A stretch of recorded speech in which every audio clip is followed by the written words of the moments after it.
So in the Mark 4.5 Facelift Focus ST, to have a little bit of an update of, well, how the owner's finding it, and just to tell you a little bit about the car really, because I am still yet to see this car on the road at all. So it's great to be in it. We got it in like its normal sort of comfortable standard mode.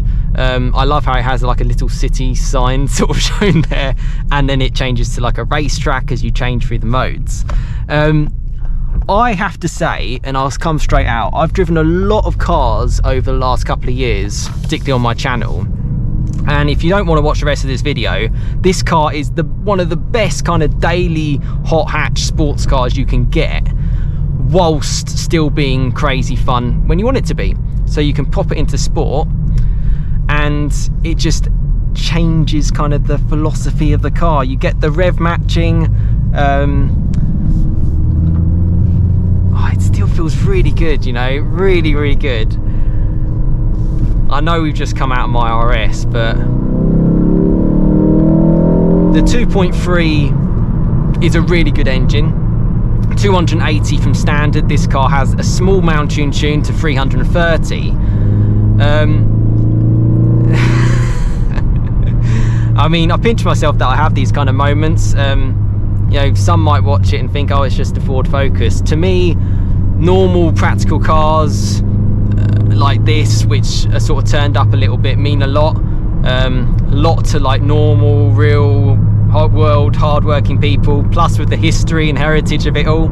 So to this to be pretty much the last of what Ford are kind of doing in this era, with everything going electric, it's kind of like, it's a great send-off. I love how it's got a manual gearbox. I love the 6-speed in it. I think you can get it in an automatic, but I probably wouldn't get it in an automatic. It's pretty special. I think we've got the heated wheel on, haven't we? Yeah. And you can feel that. Which again is just like all the creature comforts that you'd want. Lane keeping assists, every sort of assist that you could possibly need. But you can switch everything off and have some proper fun, which is great.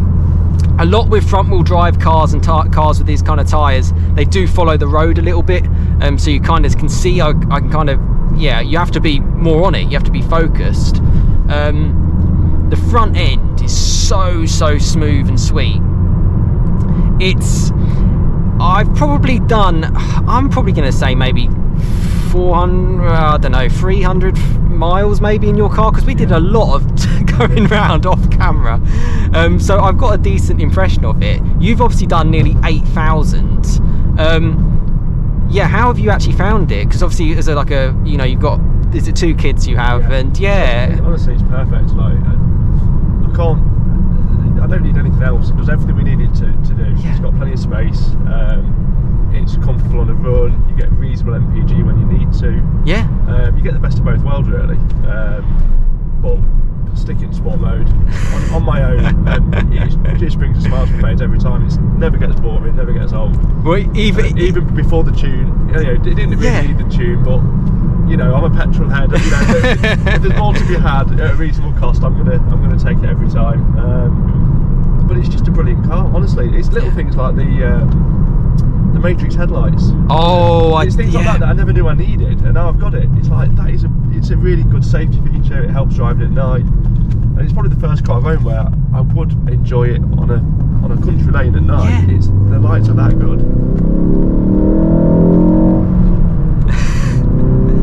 I mean, it's more than quick enough, and you can absolutely chuck it in. And even in these conditions, I know you're not as confident because you're not used to it. Yeah. You can do trust it. You really do. This car is really capable. I think that you get decent tyres on it as well, and it's a quick car. You know, make no mistake. You know, this, particularly even more so on the move. Once you're less traction limited. Yeah, I wouldn't like even in my RS or Golf I. It's not. I think the thing with this as well, the same as yours, the 2.3, is the torque. Oh yeah, it's always a torquey engine, so you get that punch and it feels stronger than it actually probably is. And your tune is more for like the top end. And a huge thing actually, and I think Ford have done great on this because it's something that can easily be forgotten, is brakes. I think they've done a really good job on brakes. It's like, yeah, because a lot of, when you're selling a car, that's the sort of thing you can kind of sometimes get away with. But with Ford, they've actually made an effort with big, decent discs with decent stopping power.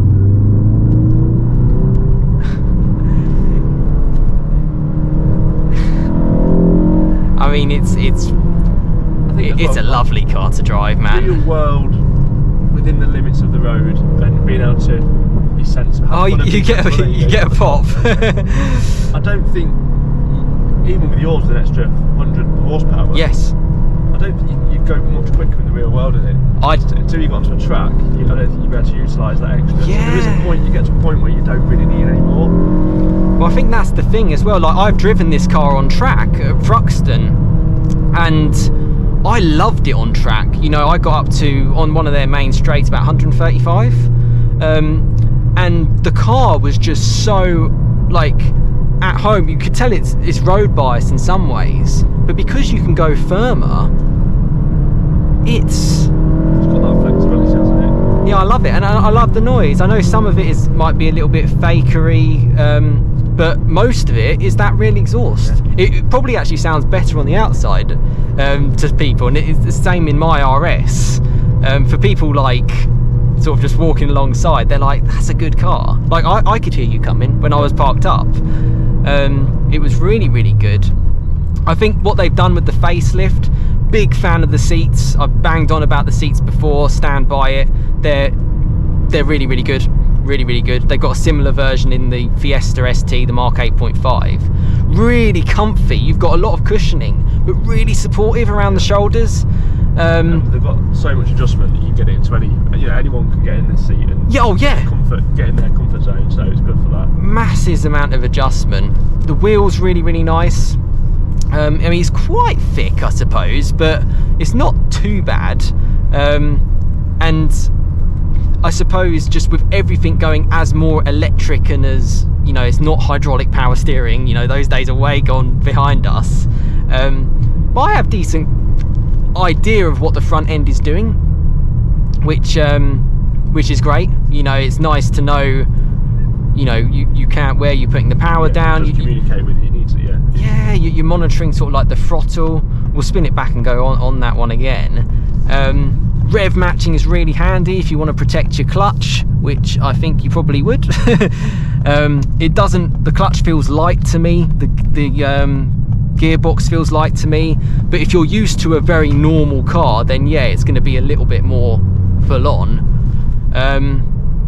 Yeah, I absolutely love it. I like the facelift looks. I think the front looks really nice, the rear looks nice, the styling. See, your cars, we're in early February where it's filthy wet and slip-free, but we're still able to have fun. Like, the tyres are, I mean, you've driven a decent amount of way to get in, like the tyres are warm. Yeah, and obviously it's 8 degrees now, so that helps. It struggles when it's below sort of 5. Yes, yeah. We've actually got, yeah, it is actually getting slightly warmer now, really. It was sort of like in the minuses last week. So yeah, just for like this amazing blast and a car which you can use as a family car, you know, you just can't get any. You know, I speak to subscribers and people comment, and some have ordered this Mark 4.5 as well. I'd say just, you know, go for it. They're such great cars, and the fact that Ford are potentially going in a different direction, well, almost forced to in some ways with electric, and you know, you've got to put your investment elsewhere. You know, it's big money we're talking about. We're talking, you know, ultimately tens, hundreds, millions of dollars, billions of dollars. They have to make the sacrifices, and I'm sure if Ford had their way, they probably would have kept a lot of this. And you know, you can't get an RS for this version. This is as good as you can get.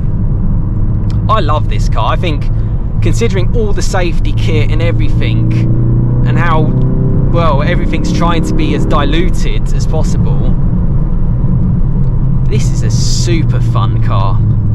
Like, I could drive around this on these roads all day long. Nice and compact, suspension's in its softest setting, and it feels great on the roads. If you took it on track, stick it in racetrack mode and firm up the suspension, it'll be great. You don't even need to break the speed limit. You know, you can see on my point of view, you know, it's like you don't have to. You know, you can save it for the track. I mean, this is first gear, so I imagine we're probably going to spin a bit. Oh no, I did manage it. Yeah, so once I go above sort of 75% throttle, you get a bit of spin. But I mean, I love these roads. Barrow upon Soar, that's the place to be. We may not live here, but see, even on some of these, probably the firmer suspension would probably be all right. Yeah. It would be good. Yeah. Yeah. Once you get a bit of speed, it's absolutely fine. The adaptive side of it kicks in. Yes. It becomes more supple. I don't really notice. I don't notice it being firm. No. It's such a flowing car. In terms of fun, I might have said this before. Fast forwards nail it. They just nail it. Like, I've driven around my Golf R for 6 years. This is more fun. Yeah. This is definitely more fun. I think what Ford do that I like is they don't take themselves too seriously. No. They allow the car to have a bit of playability, a bit of slip almost. You know, whereas some of the Volkswagen Group cars are a bit too clinical, like the Type R. Bit too German. Bit too serious, which is great for lap times, but you know, and for the stats, you know, the 0 to 60. Yeah. But it's for me how it makes me feel, and that's what I love about fast forwards. They make you feel like you're going faster than you are. You don't need to go massively. faster. They bring the smiles at any speed, really. And I just love the community as well. Like, obviously you've got the small tune on it. There's so much you could potentially do, but even if you don't do anything, the cars are still great. Affordability, parts are very well priced because it's generally a normal Focus. It's just got a bigger engine and, you know, nearly 300 horsepower from stock, and yours has got a little bit more. Yeah, I think if you're looking to get a new car, and if you can get hold of one of these, you know, Ford may eventually discontinue the Focus altogether. The ST is not going to be on their primary shopping list of cars to sell. If you must know, manufacturers have fleet averages that they have to meet in terms of emissions, so they have to sell a certain amount of electric and lower, you know, more environmentally friendly cars, which means you will, you know, I haven't seen another version of this car on the road, and I've been very fortunate enough to meet an owner and a subscriber of my channel who's allowed me to drive it so much, and, you know, I hope to meet up again in the summer. It's one worth getting. Residuals are really good. I mean, at some points this car was actually probably worth more than new because of the demand. It's a safe car to get into. It really, really is. If you're a family person, they've all got 5 doors. There's no 3 doors in this. If you don't really want a manual, you could get an auto. You can even get this in a state. How cool is that? You could literally just do anything. You could go on massive trips if you wanted to. Yeah, I love this car, and if you're watching this video and you're like, oh, should I get one or did I make the right choice? Well, this owner kind of says it with the amount of miles. Yeah, I have no regrets. Yeah.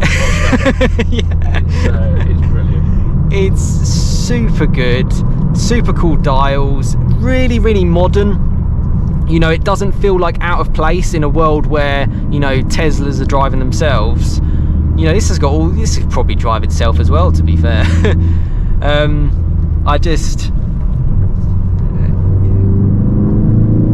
Yeah, it's a great performance hot hatch. And I'd much rather, I mean, there's a Porsche there. I love my Porsches, I'm not gonna lie. They're brilliant, and I drive a lot of them on track. But on the road, in the real world, I don't know. I think on we're a Saturday morning, but a Sunday morning blast. What a car, unbelievable. And yeah, I can only recommend these cars while we still can. Ford, well done, thank you for making them. and we'll see what you've got in store next for us. But yeah, any comments you have, let me know. I know a fair amount about this car. I know the owner as well, so you know, we're happy to help you out. And yeah, thanks so much for watching as I go past the learner driver, who I probably wouldn't have stopped randomly there. Yeah, and stay tuned for the next one.